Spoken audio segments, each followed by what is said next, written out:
Fala galera, como vocês estão? Tudo beleza? Eu acho que uma dúvida que todos têm quando vão montar um water cooler custom é se vão montar ele com mangueiras ou com tubos, tô certo? E também sempre fica aquela dúvida sobre qual tamanho escolher, porque afinal eles precisam ser compatíveis com os fittings. Então hoje saindo para vocês o episódio 6 do nosso curso completo sobre o water cooler custom, e nele nós vamos falar sobre as mangueiras e os tubos. Se você já é inscrito do canal, deixa aquele like monstro aqui embaixo, que eu tenho certeza que você não vai se arrepender. E para você que tem interesse em receber semanalmente notificações de conteúdos de altíssima qualidade, se inscreve aqui no canal, que eu tenho certeza que você também não vai se arrepender. Bom pessoal, então bora dar início ao 6º vídeo do nosso curso. A primeira coisa que vocês vão precisar saber é o nome de cada uma delas. Parece algo óbvio, mas não é, porque tem muita gente que entra em contato conosco e fala o nome errado, que pode complicar um pouquinho as coisas. Bom, então, nós temos aqui as mangueiras e esses aqui são os tubos rígidos. Tem muita gente que vem falar conosco e se refere aos tubos como mangueiras rígidas ou mangueiras sólidas, mas não é, tá? Recapitulando, mangueiras flexíveis e esses aqui são os tubos rígidos. A principal vantagem de montar um custom com mangueiras é que a montagem é muito mais simples, rápida e é bem mais difícil de acontecer algum vazamento se você for utilizar mangueiras. E é por esse motivo que nós da Power Up sempre recomendamos que o primeiro water cooler que você for montar seja com mangueiras. Já a desvantagem das mangueiras é que com o tempo elas podem ficar amareladas de acordo com o fluido que você for utilizar. E a outra é que, esteticamente falando, um sistema de water cooler com mangueiras fica menos bonito do que um sistema que vai utilizar tubos rígidos. Mas cá entre nós, fica muito mais top do que qualquer water cooler selado. Ah, os tubos rígidos. Cara, não tem como um water cooler bem montado com tubos não ficar com visual espetacular. Mas também, meu amigo, a vantagem é só essa, porque o resto é uma desgraça.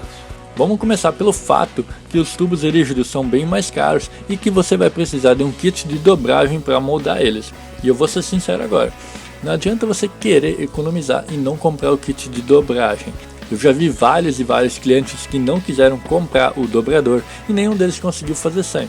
Todos eles tiveram que comprar o dobrador depois, pagar mais no frete para aí sim conseguir montar o water cooler deles. Então fique esperto. A montagem de um water cooler custom com tubos é bem mais demorada e difícil, porque é muito fácil de acontecer algum vazamento, então você precisa prestar bastante atenção na hora de montar eles, principalmente se não tiver experiência.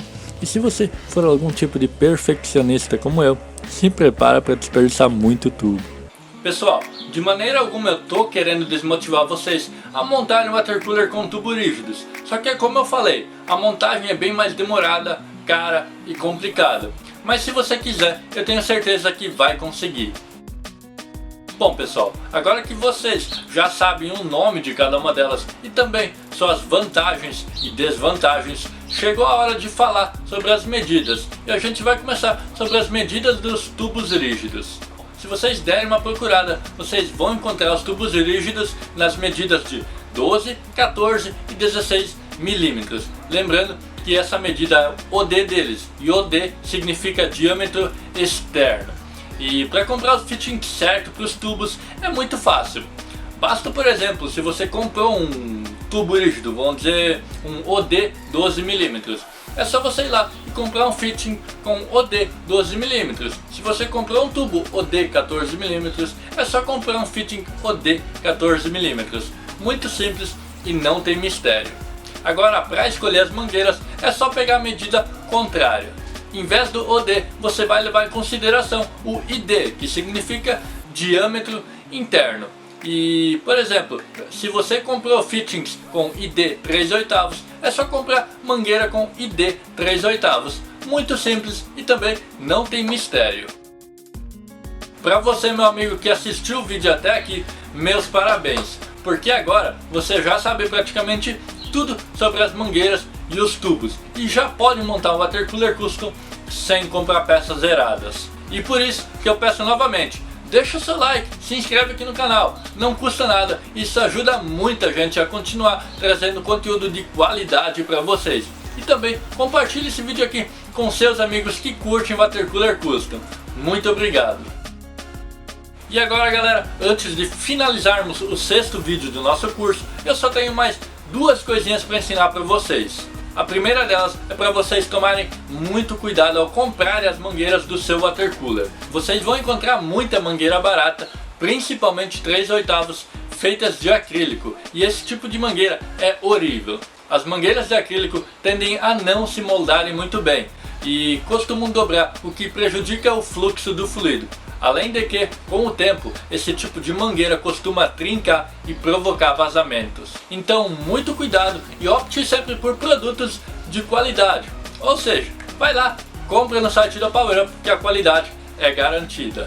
E a segunda, que é mais uma dica de montagem, é para você sempre cortar os seus tubos ou mangueiras 1 centímetro mais comprido, que com isso não vai ter chance de você ter feito um tubo ou cortado uma mangueira muito curta e ter que jogar um belo de um pedaço fora. Assim, o máximo que você vai precisar fazer é cortar um pedacinho, o que não custa nada. Esse aqui foi o penúltimo vídeo do nosso curso. Espero que vocês tenham gostado e que tenham sanado todas as suas dúvidas. Só mais um videozinho e em breve a gente vai estar montando um Water Cooler Custom. Valeu, fui! Caneta azul, azul caneta, caneta